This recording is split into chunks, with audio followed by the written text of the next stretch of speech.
Bonjour Emmanuel Baranger. Bonjour. Vous êtes directeur général du Centre Antoine Lacassagne et participant au projet de l'Institut Mozart, qui est unique en France. Et on va se concentrer là-dessus ce matin, puisque ça a été inauguré le 15 septembre dernier. Il y a 950 mètres carrés, une vingtaine de professionnels sur place.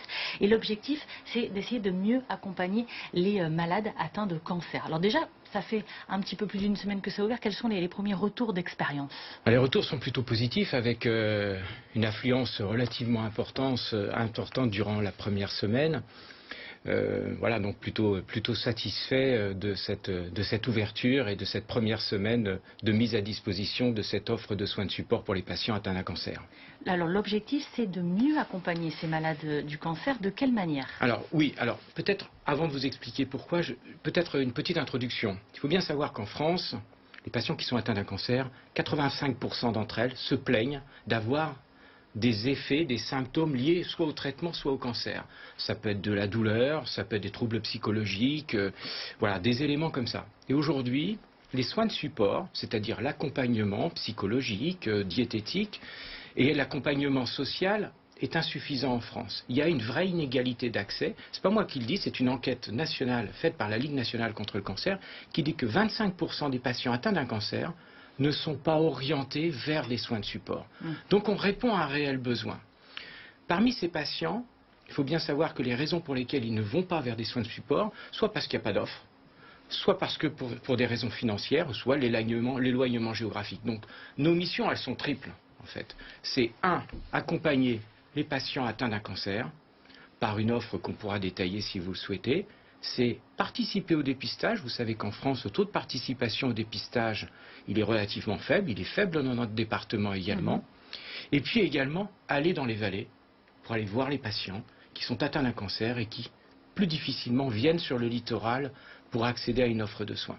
Donc on va aller plus loin sur ces différents axes. Sur les missions et ce qui est proposé. Est-ce que vous pouvez nous les détailler? Alors vous avez dans ce lieu unique, qui est un lieu plutôt agréable, qui est éloigné d'un environnement stressant d'un hôpital, vous avez accès gratuitement à une offre globale et personnalisée. Je dis personnalisée pourquoi? Parce que vous avez à l'entrée une coordinatrice qui est une infirmière, une professionnelle de santé, qui va recevoir la patiente ou le patient, alors, moi je dis patiente parce que je soigne principalement des femmes, qui va donc estimer le besoin, vraiment personnalisé. Vous avez besoin plutôt d'une orientation psychologique, diététicienne, peut-être socio-esthétique, et ensuite à partir de là, elles ont accès à des soins qui sont gratuits. Qui sont gratuits? Qui sont gratuits, quel que soit le lieu de prise en charge thérapeutique. D'accord.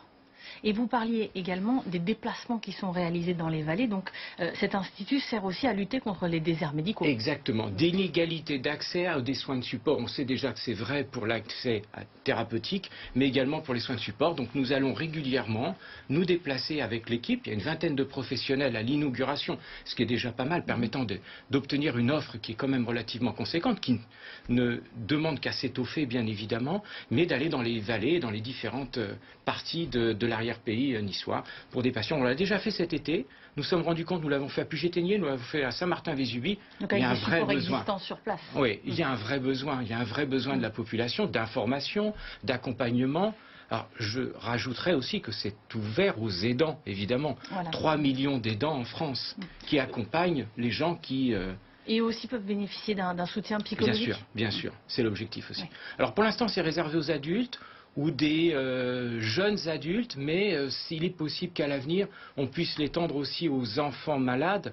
Pour l'instant, les enfants accompagnants sont bien évidemment pris en charge. Nous avons dans cet institut un psychologue qui est spécialisé dans ces thématiques pour les enfants. Alors justement, vous disiez qu'il y a à peu près 20 personnels soignants qui y travaillent. Quel type de médecins on y trouve? Alors il n'y a pas que des médecins. Peu de médecins finalement. Je vous donne des exemples. Psychologues.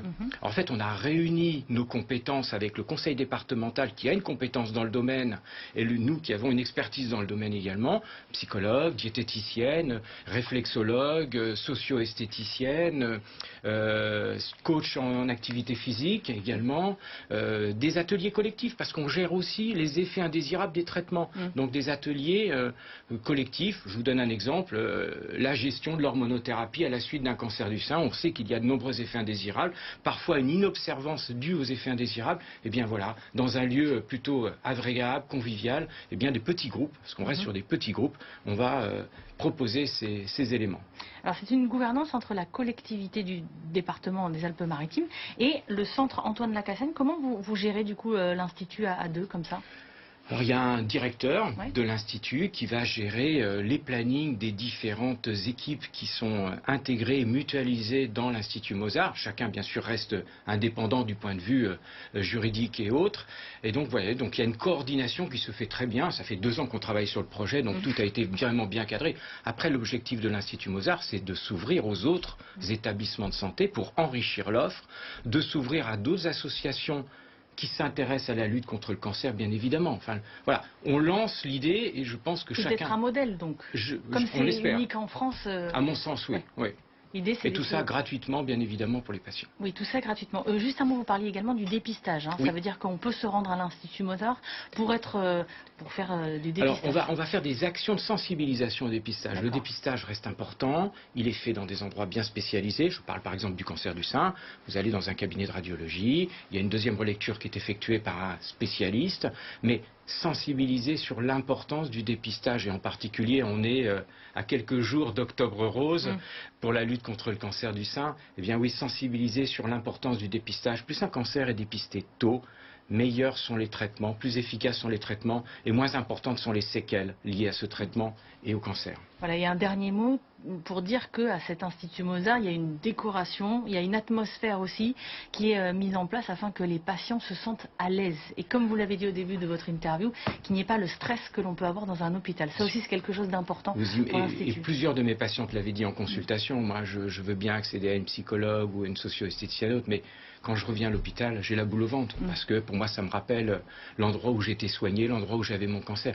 Cet environnement neutre, voilà... Je pense que c'est un vrai plus pour améliorer la qualité de vie des personnes atteintes par un cancer. Merci beaucoup, Emmanuel Baranger, directeur général du Centre Antoine Lacassaigne et participant donc à l'Institut Mozart d'être venu ce matin. Merci.